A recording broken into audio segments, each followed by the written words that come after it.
আমি দেখুন ভাঙা বুটের ডাল দিয়ে আর পেঁপে দিয়ে আমি ভাঙা বুট ডাল পেঁপের তরকারি করব।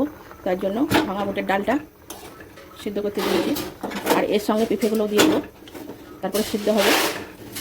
ডালটা সিদ্ধ হয়ে গেছে, নামিয়ে নেব।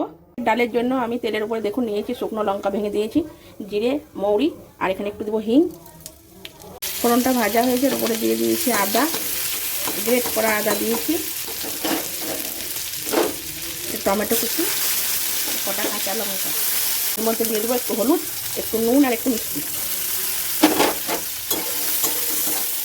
এবার দেখুন টমেটো খুব সুন্দর গলে গেছে। এবার আমি ডালটা দিয়ে দেবো। এখানে আছে ভাজা গুঁড়ো আর একটু ঘি, এটা দিয়েই নামিয়ে নেব।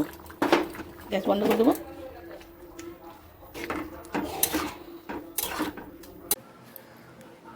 আমার পেঁপের ডাল কিন্তু একদম রেডি খাবার জন্য। এটা ভাত রুটি যার সঙ্গেই খাবে তার সঙ্গেই ভালো লাগবে।